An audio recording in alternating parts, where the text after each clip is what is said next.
população do planeta está concentrada grande parte da população mundial, tendo em vista que a Ásia é o continente mais populoso do mundo e que abriga uma grande variedade de culturas e etnias. Mas como a morte é vista nesse continente? A forma como a morte é vista está muito ligada à religião. Com isso, 96% da população do Paquistão e 70% da população do Cazaquistão são muçulmanos, ou seja, seguidores da religião chamada Islã. Para eles, o luto é um momento de oração, calma e equilíbrio. Raramente se vê choros excessivos, gritos e escândalos nos velórios. Para eles, nenhuma lamentação pode mudar a situação ou trazer um morto de volta à vida. Portanto, o Islã insiste que a morte deve ser tratada com dignidade e a aceitação do decreto de Deus. O ritual de preparação do corpo é feito pelos familiares, normalmente do mesmo sexo do morto. De início, o falecido passa por 3 banhos, um para tirar a impureza, o segundo é canforado com ervas e o terceiro com água pura. Depois é enrolado em um pano, onde é coberto até o rosto e enterrado em contato com a terra, com a face virada para cima. O falecido deve ser sepultado o mais rápido possível. E a cerimônia é realizada apenas para cumprir o prazo das burocracias do enterro, ou para dar tempo de um parente de longe chegar. Em cemitérios muçulmanos não existem muitos ornamentos nas sepulturas e todos são enterrados de forma igual, com muita simplicidade. Vestir preto não é obrigatório, mas os presentes devem estar trajados sobriamente, sobretudo as mulheres, que devem manter a cabeça coberta. A reza em conjunto é realizada perto do caixão, para que a alma do falecido siga em paz seu caminho, e os familiares podem permitir música durante a cerimônia. Entre o 2º e 7º dia após o enterro, são celebrados rituais pelo falecido, em mesquitas e casas, onde promovem a leitura do Alcorão. As orações ocorrem de forma simples e com reuniões discretas. A religião predominante no Vietnã é o budismo. Um monge, juntamente com familiares e amigos, ora e despede-se com calma, já que a morte é uma etapa de um longo processo evolutivo e não um fim definitivo. Os visitantes levam palavras de consolo para os parentes do morto e também algum dinheiro para ajudá-los com as despesas do funeral. Junto ao corpo no caixão é colocado um rosário budista enrolado nas mãos, e textos sagrados em coro são recitados pelos presentes. Algumas subdivisões dos budistas oferecem alimento e água no altar, como símbolo de desapego do corpo físico. Junto do caixão acendem-se velas e incensos. A cremação é mais usual dentro do budismo e também é tradição que as crianças estejam presentes nas cerimônias fúnebres, assim poderão se adaptar com mais facilidade à ideia de morte. Meu nome é Gisele, eu vou falar sobre a Coreia do Sul. Lá, as execuções são realizadas por enforcamento ou fuzilamento. Assim como nos casamentos, também é esperado que os presentes em um funeral tradicional coreano prestem suas condolências através de uma contribuição em dinheiro. Essa contribuição é chamada de jungyo e a quantia varia de acordo com o grau de proximidade com o falecido e a família.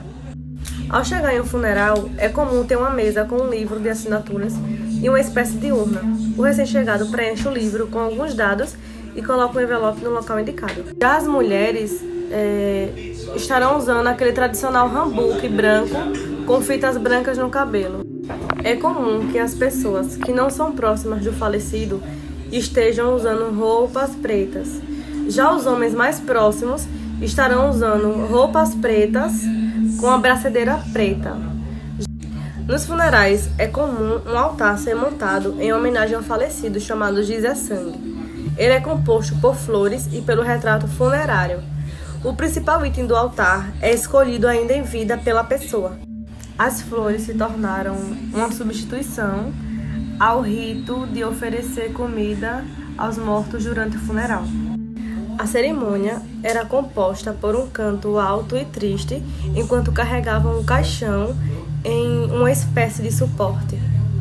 Atualmente, os serviços funerários acontecem em espaços reservados, dentro dos hospitais, o que impede que esse tipo de ritual aconteça pelas limitações físicas e restrições sonoras. A comida e bebida são símbolos de honra e respeito ao falecido e seus familiares. Eles são considerados tributos que auxiliam na travessia para a vida eterna. Os funerais coreanos incluem uma sala exclusiva onde comida e bebida são oferecidos aos parentes ao longo dos 3 dias de celebração. Boa noite a todos, eu irei falar sobre a Indonésia e os rituais fúnebres de lá. Existe uma região específica chamada Toraja, em que as pessoas costumam preservar os seus entes queridos em casa. O ente já morreu, a pessoa já morreu, mas eles ainda continuam a preservar essa pessoa em casa durante meses e até mesmo anos, porque os funerais de lá, eles comumente são complexos e dispendiosos.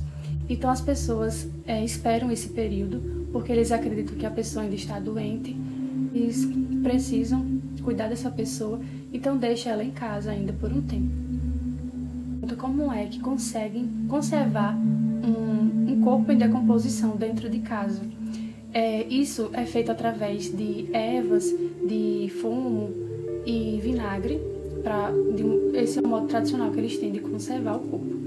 E há pessoas que aplicam também formol para que conserve aquele corpo ainda dentro de casa. Eles costumam deixar a pessoa em um quarto, eles vão lá todos os dias para cuidar daquela pessoa, para conversar, para oferecer os cigarros, porque eles precisam cuidar daquela pessoa, como se ele ainda estivesse em vida. Os familiares, eles vão vivendo o luto de forma gradual. E quando chega o momento do funeral, que chama-se de nababesco, eles juntam os parentes mais próximos para arrecadar os fundos necessários, porque esses rituais eles costumam ser extravagantes.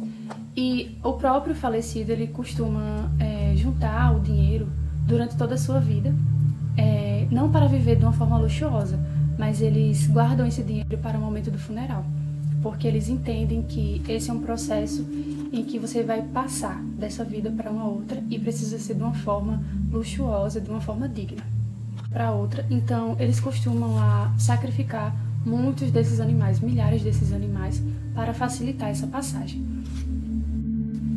O enterro dos Torajans são raramente embaixo da terra.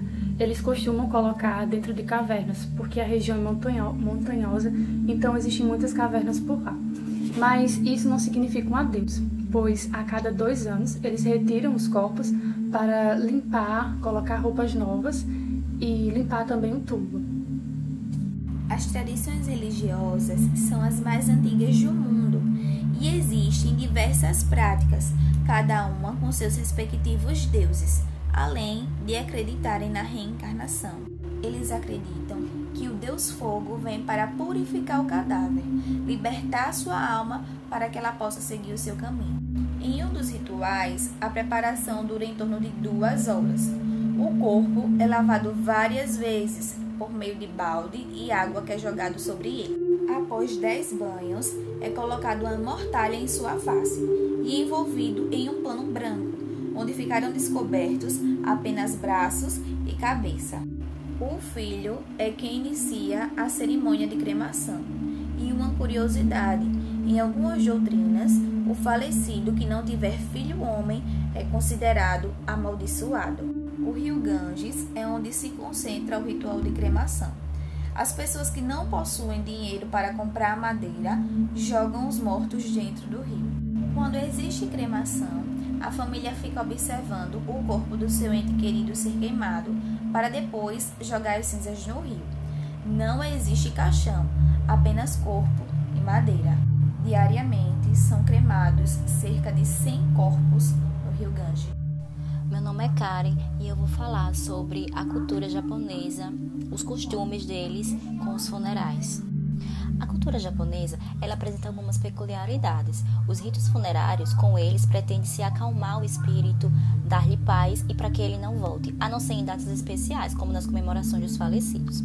Por isso, é de suma importância que sejam realizados os funerais. Uma das maiores preocupações é não poder realizá-los quando o corpo de alguém não é encontrado. Com isso, eles acreditam que o espírito da pessoa não vai ter paz, ficando inquieto e andarilho. Para a maior parte dos japoneses, a cremação é a forma mais respeitosa de partir. Isso se dá parte pela religião deles, que é uma mistura de budismo com shintoísta, que considera a putrefação algo vergonhoso e abominável. Outro motivo pelo qual os japoneses cremam seus entes queridos é pela falta de território. No Japão, 3/4 do seu território é composto por montanhas e, por consequência, cremar é uma boa solução para um país com pouco espaço territorial. A preparação do corpo era comum a família prepará-lo para o velório japonês, porém atualmente não é mais assim. Hoje em dia, a lavagem é feita pelo hospital por agentes funerários, chamados de no-kanshi. Então, após o banho, se coloca algodão no nariz do falecido e, por fim, são vestidos ou um terno ou um kimono, em alguns casos, maquiagem também. No Japão, não é comum fazer embalsamento do corpo, por isso eles são deixados envoltos de gelo seco no dia do enterro. Também é costume deles levar o falecido para casa e passar uma noite para que a família possa se despedir. É importante dizer que se possuem dias favoráveis a realizar o velório japonês, pois eles são muito supersticiosos. Eles seguem o Tomobiki, que é uma lenda que envolve 6 dias do ciclo lunar. Eles acreditam que, caso o velório seja feito no dia errado, espíritos malignos ou vingativos vão assombrar quem foi ao enterro e a alma do ente querido é atraída para outro mundo. Geralmente, o corpo das mulheres é vestido de kimono, e também os homens. Deve-se ter o cuidado de fechá-lo ao contrário de uma pessoa viva, o lado direito sobre o lado esquerdo. As sandálias são calçadas ao contrário e as luvas ao avesso. Pensa-se que, fazendo assim, o espírito da pessoa se confunde e não voltará para trás, pois terá dificuldade de calçar as sandálias e vestir as luvas e o kimono corretamente.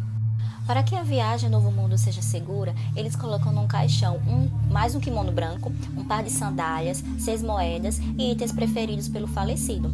Pode ser cigarro, balas ou alguma guloseima. Na cerimônia, ela se diferencia um pouco. A pessoa recebe um novo nome budista para confundir o espírito do falecido, caso fosse chamado pelo nome prévio, impedindo um possível retorno aos seus.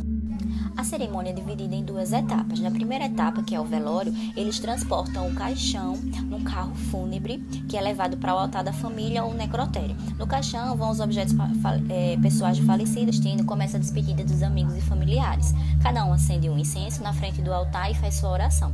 Por último, um monge budista recita o sutra. Depois, os amigos e conhecidos seguem para uma sala onde terá comida e bebida. Então, nesse momento, eles entregam envelopes com dinheiro para ajudar a pagar os custos do velório. É importante falar de outra tradição também deles, é que eles não dão valores que possuem o número 4, pois em sua língua o som da palavra 4 lembra morte. Na segunda etapa, que é o processo de cremação, todos os familiares estarão presentes, inclusive as crianças. Nessa etapa, o caixão é levado para a incineradora, onde vai acontecer a cremação. Após isso, os familiares se reúnem e, com rachis especiais, recolhem todos os ossos e os colocam na urna. Eles normalmente começam pelos ossos do pé e os da cabeça são os últimos a entrarem. Dependendo dos costumes da região, as cinzas da pessoa falecida podem ficar em casa, desde alguns dias até mais de 3 meses para cerimônias cuja finalidade é sempre acalmar o espírito. Como a maioria dos japoneses tem sepultura de família, os restos são transportados para seu lugar definitivo. Ao chegar com a urna, o cortejo dá diversas voltas ao redor do túmulo para desorientar o espírito e dificultar o caminho de volta para casa.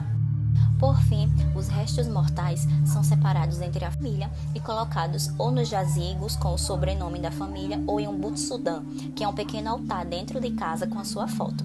Terminado o cerimonial, admite-se que o espírito permanecerá em seu mundo até uma possível reencarnação. Bem, eu vou falar da China, né?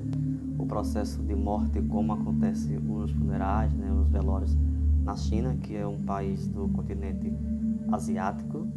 E lá o velório ele dura de 3 a 7 dias. Né? E durante esses dias acontece homenagens aos mortos, né? Ao defunto. Também é interessante que eles fazem banquete para receber os convidados, as pessoas que vão dar os pêsames, né? Então é recebido com muita festa, muita comida, dança, músicas, né? E interessante é que o morto, a família tem que dar banho nele todos os dias, até o enterro, né? Ou seja, se o velório dura 3 dias, então são 3 banhos, 7 dias, 7 banhos. Eles acreditam que assim a alma, né, estará limpa, estará purificada ao chegar no céu. E se não dar banho, vai haver uma punição. É como se a alma estará suja, né? Chegará ao céu suja e por isso terá uma punição. Também é interessante lá na China que é tradição o filho mais velho conduzir todo o processo, né? Fazer a compra, né? da vestimenta, do caixão, quer dizer, ele toma a frente de todo esse processo fúnebre.